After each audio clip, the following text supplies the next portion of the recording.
ಮಾನವ ಸುತರನ ಸಮಯೋಚಿತ ಎಸೆತಗಳಿಗೆ ಸಿಂಹಳೆಯರಾದರೂ ದಿಕ್ಕ ಪಾಲು. ಮಾನವಸುತರನ ಸಮಯೋಚಿತ ಎಸೆತಗಳಿಗೆ ಸಿಂಹಳೆಯರಾದರೂ ದಿಕ್ಕ ಪಾಲು.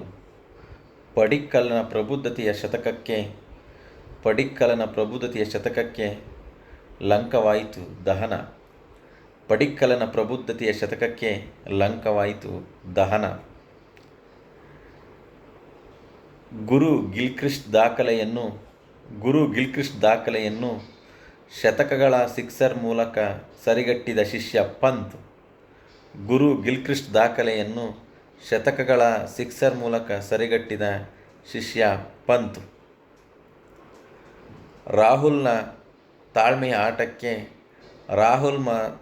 ಆಟಕ್ಕೆ ರಾವಣ ರಾಜ್ಯವಾಯಿತು ಗಾಲೆಯಲ್ಲಿ ಪುಡಿ ಪುಡಿ. ರಾಹುಲ್ನ ತಾಳ್ಮೆಯ ಆಟಕ್ಕೆ ರಾವಣನ ರಾಜ್ಯವಾಯಿತು ಗಾಲೆಯಲ್ಲಿ ಪುಡಿ ಪುಡಿ. ಹಾಯ್, ನಮಸ್ಕಾರ ನನ್ನೆಲ್ಲ ಪ್ರೀತಿಯ ಸ್ನೇಹಿತರಿಗೆ. ತುಂಬ ದಿನಗಳ ನಂತರ ಒಂದು ಸಮಯೋಚಿತವಾಗಿ ಸಂಕುಚಿತವಾದ ಒಂದು ಟೆಸ್ಟ್ ಕ್ರಿಕೆಟ್ ಪ್ರದರ್ಶನ ಆಯಿತು ಭಾರತ ದೇಶದ ಕಡೆಯಿಂದ ಅಂತಂದೇಳಿ ಹೇಳೋದಕ್ಕೆ ಇಷ್ಟಪಡ್ತಾ ಇದ್ದೀನಿ. ನೋಡಿ, ಶ್ರೀಲಂಕಾ ಟೂರ್ನೇ ಪ್ರಾರಂಭ ಮಾಡಿದ್ದು ಆ್ಯಸ್ ಎ ಕೋಚ್ ಆಗಿ ಗೌತಮ್ ಗಂಭೀರ್ ಅವರು. 3 T20 ಹಾಗೂ 3 ಒನ್ ಡೇ ಮ್ಯಾಚು. ಅದರಲ್ಲಿ ಒಂದು ಒನ್ ಡೇ ಮ್ಯಾಚು ಮಳೆ ಬಂದು ನಿಂತೋಯ್ತು. ಇನ್ನು 2 ಮ್ಯಾಚ್ ಇದ್ವು, 2 ಸೋತರು. ಸನತ್ ಜಯಸೂರ್ಯ ಶ್ರೀಲಂಕಾ ಕೋಚ್ ಆಗಿರ್ತಾರೆ, ಗೌತಮ್ ಗಂಭೀರ್ ಇಂಡಿಯಾ ಕೋಚ್ ಆಗಿರ್ತಾನೆ.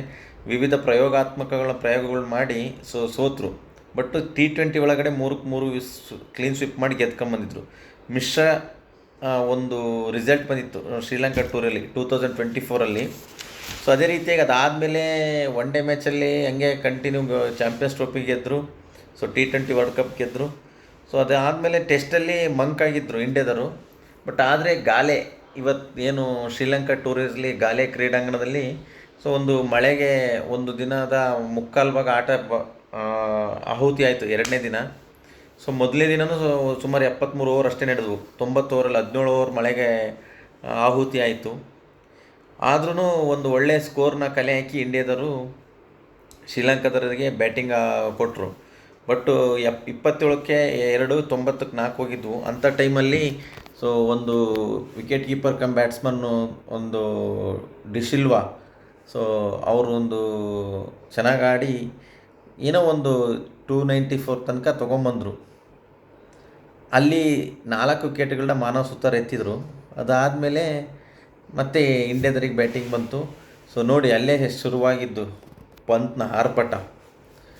ನೋಡಿ, ಟೆಸ್ಟ್ನ ಒನ್ ಡೇ T20 ಥರ ಹೊಡಿತಾರೆ. 51 ಮ್ಯಾಚಲ್ಲಿ ತಮ್ಮ ಒಂದು 73ನೇ ಇನ್ನಿಂಗ್ಸಲ್ಲಿ ಅವರು 100 ಸಿಕ್ಸರ್ಗಳ ಬಾರಿಸಿದ ಮೊದಲ ಭಾರತೀಯ ಕ್ರಿಕೆಟಿಗ, ವಿಶ್ವದ 3ನೇ ಕ್ರಿಕೆಟಿಗ.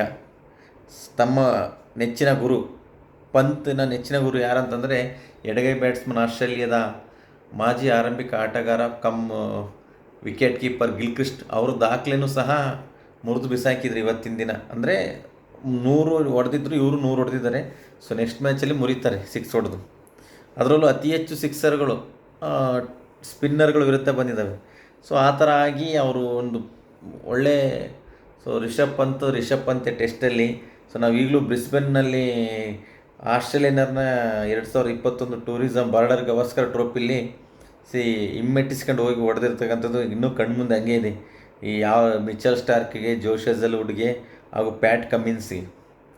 ಏನು ಶುಭ್ಮನ್ ಗಿಲ್ 91, ಇವರು ಹಾಫ್ ಸೆಂಚುರಿ ನಾಟ್ಔಟು 83 84 ಹೊಡಿತಾರೆ. ಅಂಥ ಒಂದು ಆಟನ ನಿನ್ನೆ ಒಂದು ದಿವಸದಲ್ಲಿ ನಾವು ನೋಡೋಕ್ಕೆ ಸಿಕ್ತು. ಚೆನ್ನಾಗಿ ಆಡಿದರು. ಎನಿವೇ ಭಾರತಕ್ಕೆ ಒಬ್ಬ ಒಳ್ಳೆ ಸ್ಪಿನ್ನರು ಸಿಕ್ಕಿದ್ದಾರೆ, left hand spinner. Kuldeep is my favourite player. Kuldeep ಯಾದವ್ನ ರಿಪ್ಲೇಸ್ಮೆಂಟ್ ಮಾಡೋಕ್ಕೆ ಸಾಧ್ಯನೇ ಇಲ್ಲ. ಬಟ್ ಅದ್ರ ಜೊತೆನೂ ಕುಲ್ದೀಪ್ ಯಾದವಿಂದು ರಿಸ್ಟ್ ಸ್ಪಿನ್ನರು. ಬಟ್ ಇವರು ಯಾರು ಮಾನವ್ ಸುತ್ತರು ಒಂಥರ ಅವ್ರಿಗಿಂತನೂ ಸ್ವಲ್ಪ ಡಿಫ್ರೆಂಟ್ ಸ್ಪಿನ್ನರ್ ಇದ್ದಾರೆ. ಸ್ಟಾರ್ಟಿಂಗೆಲ್ಲ ಹೊಸ್ದಾಗಿ ಎಲ್ಲನೂ ಚೆನ್ನಾಗಿರುತ್ತೆ. ಹೋಗ್ತಾ ಒಂದು 2-3 ಟೂರಿ ಆಯಿತು. ಎಲ್ಲ ಕಂಟ್ರಿಗೆ ಹೋಗಿ ಬಂದಮೇಲೆ ಅವ್ರದ್ದು ಬೌಲಿಂಗ್ ಪಕ್ವತೆ ಎಷ್ಟು ಐತೆ ಅಂತ ಗೊತ್ತಾಗುತ್ತೆ. ಇಂಡಿಯಾದಲ್ಲಿ ಮತ್ತು ಶ್ರೀಲಂಕಾದಲ್ಲಿ ಟೆಸ್ಟಲ್ಲಿ ಸ್ಪಿನ್ನರ್ ವಿಕೆಟ್ ತೆಗೆಯೋದು ತುಂಬ ಏನು ಕಷ್ಟಕರವಾದ ಕೆಲಸ ಅಲ್ಲ. ಎನಿವೇ ಚೆನ್ನಾಗಿ ಮಾಡಿದ್ದಾರೆ ನಮಗೆ. ಒಂದು ಟೆಸ್ಟ್ ಟೆಸ್ಟ್ ಚಾಂಪಿಯನ್ಶಿಪ್ಪಲ್ಲಿ ಒಂದು ಒಳ್ಳೆಯ ಆಟ ಬರುತ್ತೆ ಅಂತಂದೇಳಿ ಸೊ ಈ ಫೈನಲ್ಗೆ ಹೋಗಲಿ ಇವರು. ಅದೇ ರೀತಿಯಾಗಿ ಮುಂದಿನ 2ನೇ ಟೆಸ್ಟ್ ಮ್ಯಾಚು ತುಂಬ ಚೆನ್ನಾಗಿ ಆಡಲಿ ಅಂತಂದೇಳಿ ಹಾರೈಸ್ತಾ, ಸೊ ಗೌತಮ್ ಗಂಭೀರ್ ಅವರ ಪ್ರಯೋಗಗಳು ಯಶಸ್ವಿಯಾಗಲಿ. ಅದೇ ರೀತಿಯಾಗಿ ನಮ್ಮ ಕನ್ನಡಿಗ ದೇವದತ್ ಪಡಿಕ್ಕಲ್ ಹಾಗೂ ರಾಹುಲ್ ಅವರ ಒಂದು ಕೊಡುಗೆ ಈ ಒಂದು ಪಂದ್ಯದಲ್ಲಿ ತುಂಬಾ ಇದೆ ಅಂತಂದೇಳಿ ಸೊ ನಾನು ಈ ಸಮಯದಲ್ಲಿ ಹೇಳೋದಕ್ಕೆ ಇಷ್ಟಪಡ್ತೀನಿ. So all the best team India for second match.